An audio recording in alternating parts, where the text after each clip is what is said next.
Hello, hello, hola, hola a todos. Welcome all. Thank you so much for joining us today to talk about an issue that is affecting our communities, our ocean, and our planet. We're talking about plastic pollution and the Plastics Treaty negotiation. My name is Jessica Itayana Vasquez Mesta. I'm the digital manager here at Azul, and I'm really excited to be here live with our executive director and founder and the co-author of the Azul report that UNEP published on plastic pollution as an environmental injustice. Welcome, Marce Gutiérrez-Graudiņš. Thank you for being here. Hola, hola. Thank you so much for having me and getting up so early because we are dealing with a very, very big time difference. I think it's about 11 hours back home, probably a little bit less where you are. But very exciting to be here at the third round of negotiations for the plastic treaty. Thank you so much for being here, Marce. And shout out, hello from Nairobi, or hello to you from to the Nairobi. So let's jump in. So for those of us just joining, we might not know everything that's going on. So can you tell us a little bit, what is the plastics treaty that people are talking about, and why is it so important? Right. So we are here in Nairobi. This is the third round of now five rounds of negotiation. This is called the INC3, which is the Intergovernmental Negotiation Committee. And we are hoping to work, and the idea is we're working towards a global legally binding plastics treaty, which will be a conference of the parties, i.e. COP. If you've heard about the climate conference and the climate treaty, that is a COP. That is a conference of the parties, where the parties are the countries. And so this is what we are working towards, taking all the lessons learned from years and years of other environmental management policy, and hoping to get our best solutions forward and finally abating the scourge of plastics. So Marce, tell us, because not all of us have been to these kind of events by United Nations, can you tell us a little bit about what it's like to get there, to be in these spaces? Like, what's it like? Yeah, it's a really interesting situation. Obviously, you hear the news, you've heard about, the climate conference, this conference, you see the news, United Nations Day or the General Assembly, and it's like, how exactly does this work, right? So first of all, people that are have status as observers. So very importantly, the parties are the countries, right? And they are the ones that are actually negotiating. They're the only ones that can actually, agree to things and not agree to things, or bring up new things. And so social society, i.e. nonprofits, organizations, trade unions, etc., are observers, right? So if you have status as an observer or know somebody, you get invited. You can get invited to this. So we have status as an observer, and so able to attend. In the past, we didn't have status as an observer, and I've been to other conferences with the UNEP where I was somebody's guest, right? So that's the first thing.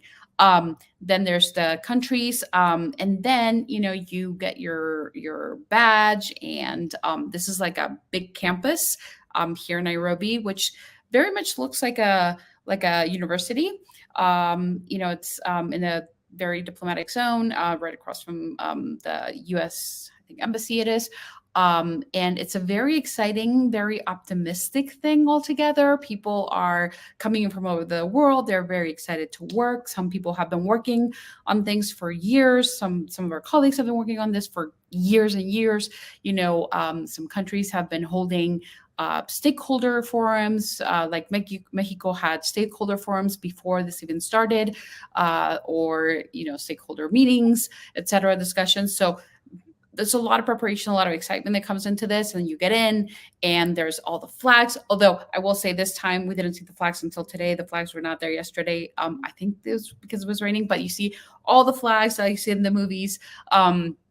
Here, there's like a fabulous big elephant. There's the UN, information. So it's very exciting. Then you walk in, and there's a lot of information on the screens where it tells you, hey, this kind of thing is happening here. This discussion is happening over there. Then there's what they call the plenary, which is the real, the big the big event, which most of the conversations happen. And then there's the working groups, which are later. And that's what they call like the contact groups. And some of them are sometimes by either, geography or by interest. So right now, certain groups are working on this part of it or that part of it, and then they come back into the plenary. But it's it can be a little bit overwhelming because you see so much going on, but it's also exciting. You see a lot of people, a lot of folks that you've been working with remotely. It's very nice. You get this like your badge, and it's like your badge with your information and the info about the INC3, the fact that we can get into the plenary, and there's different access for different places. And for example, if you see a badge and you see a different color, so you see here the color, you can tell by that, like if I was representative for a country, this thing would be red. If it's a different color, you're press. If you're like NGO, is this color. So it's like the people that are very good at this can tell right away who's what, like, etc. Some of us are still trying to learn and like reading people's badges, but it's kind of like this is not the first day of school, but it does feel a little bit like that sometimes. I feel you. But this is not your first day at school because you've been. No, this is my third round. And had been to other processes before. But yeah, it's still, there's always so much to learn. So it's very exciting. And thankfully, one thing that is happening is that there is like the first day of school for a lot of folks, because we are thankfully getting more and more civil society involved, which is only a great thing, right? So we want as many viewpoints, especially community viewpoints and representation as possible. So it's very exciting to see more and more new people coming to these discussions. That's so exciting. That's always good news. Is there anything that you would say that's different from this INC from the past ones? Is it bigger, hopefully? Yeah. So, obviously like the location really drives a lot of the event. Like this campus is significantly bigger, for example, than the one that we had in Paris. So that was a different conversation. The first time around in Punta del Este was in a convention center. So that was a different thing. And then I think the next one is also a convention center. So a lot of the situation, the geography, but rather the venue drives how these interactions happen and how close things are, etc. And so it's really interesting to see how things change. This is, like I said, a very, very large campus. It is the UN campus on the environmental program. It does have purpose-made rooms to have the plenaries. It has the facilities that they need. It has like all the services. So it's really exciting because this is kind of like the mothership. The mothership. I love it. Well, speaking of the mothership and the UN environmental program, I know that in 2021, UNEP commissioned Azul to write a report on plastic pollution as an environmental justice issue. And you were a co-author and we're pretty much like pioneering this thing. So can you tell us about this report for those of us that aren't as familiar with it? Sure. And so you're in luck. I have a copy here. Oh. So yes, this was very exciting. And obviously, people have been not just talking about this, but dealing with this for a long time. Communities that are exposed to harms by the production or transportation, et cetera, or extraction of base materials. But this is the first time that the UN put forward such a report. And so that's the very exciting part of this, is that it actually is published by the UN. It was commissioned by them. And so it was also very interesting because when we started doing the research on this, obviously, we had to do, and this is where our lead author, who became our lead author, Professor Juliana Khalil, doctor, walked with us through this.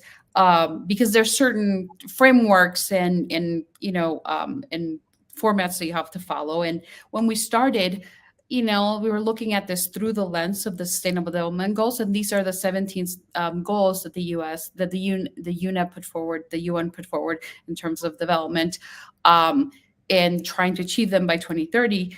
And we thought, well, some of them are about trade or education or gender parity, et cetera. And obviously there's life underwater, et cetera, which is 14. And that's the one we deal with the most, which is about the ocean. And we thought, well, obviously life underwater, and maybe this other one. But the thing is when we started to do this research and we started to put it through the lens of these impacts, we actually ended up with, this report actually says that the plastic and its processes actually affect every single one of the goals. So you see that on page 18 of our report, and you're looking at, hunger and health and gender parity and clean water, et cetera, not just, not just the ocean, but really like every single thing from climate action, life on land, partnerships, strong institutions, et cetera. So it was really interesting, a lot dismayed to see how pervasive the problems with plastics are, but also, good to really see what the reality is, to know how comprehensive the actions that we have to take are. That's exactly it. Like, we need to know the problem so that we can create the solution. And so that report was definitely a big step on that. I'm dropping the link again right there at the bottom, just in case anybody missed it. Please check it out. It's available in English and in Espanol.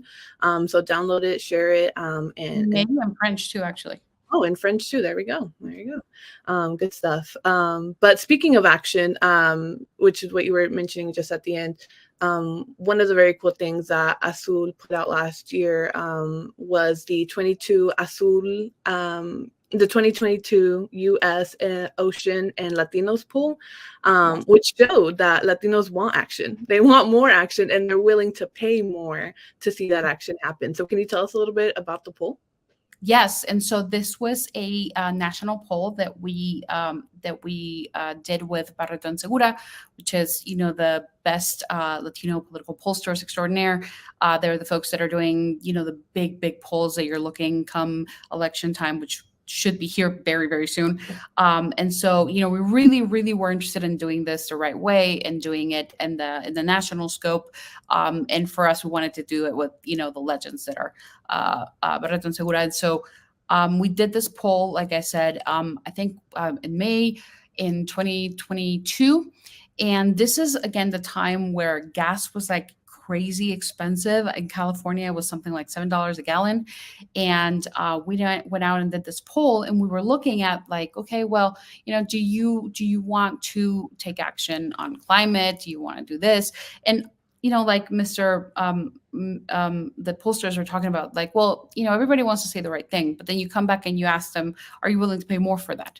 And that's where it was extremely, extremely telling that a very large majority of people were willing to actually pay more for that. So that's where you really see the rubber meets the road, so to speak. So we were hoping on this poll, this was on ocean issues, right? And we're looking at climate and plastics and predicted areas and overfishing, et cetera.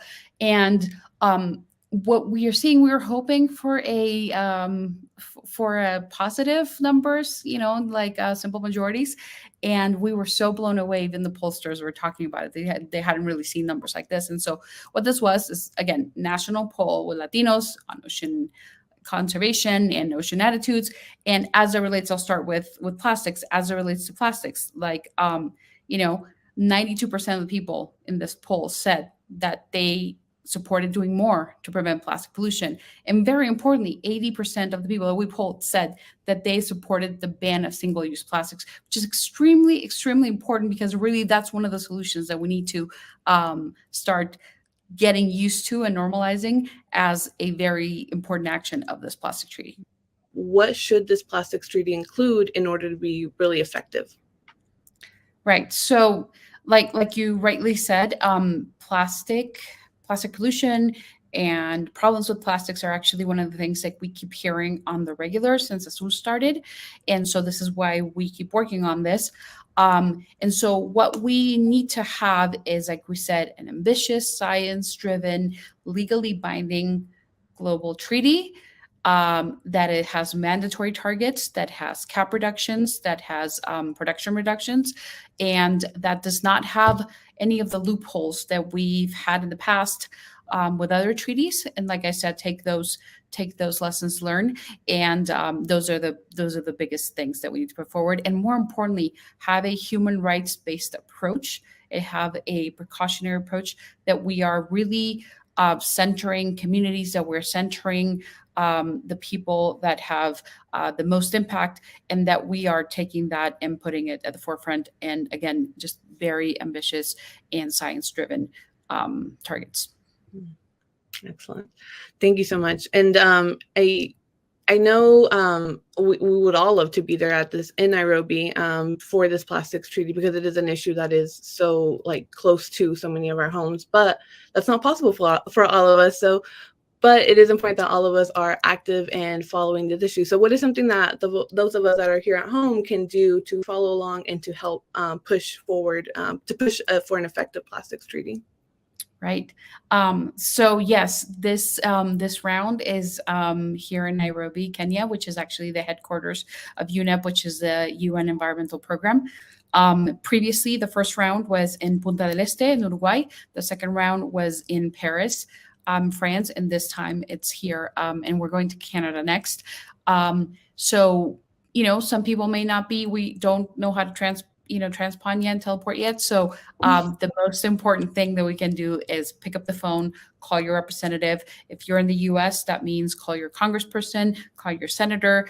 And I am very sure that we will have guides, action kits, and opportunities to take action on this. So please, first of all, join our list, follow us, and we will be giving you all those opportunities. Make it as easy as possible for folks to take action, for folks to, have those discussion guides to know, where to call, when's the best to call. But yes, we need everybody, whether you're in Nairobi, whether you're in Tijuana, whether you're in Oklahoma, in Ensenada, wherever you are, we need everybody everywhere to take action on this. Todas las manos a la obra, like all hands on deck. I love that. And that's a call to action. So y'all get to it. And make sure to also, in addition to everything that Marce just outlined, make sure to follow us on social media. We're on Instagram, we're on Facebook, we're on Twitter, we're on LinkedIn. We even have a YouTube channel. Make sure to check out some really cool plastic videos that we have on our YouTube channel. And don't forget to join us again. I know this is you're in the second day of INC2, Marce, right now, INC3, but we still have a few more days to go, and we're excited to be talking to you while you're there, but we're also excited because we're going to be able to talk to you once you're back, right? We're going to have another live stream once you're back. So for everyone watching, please save the date, join us.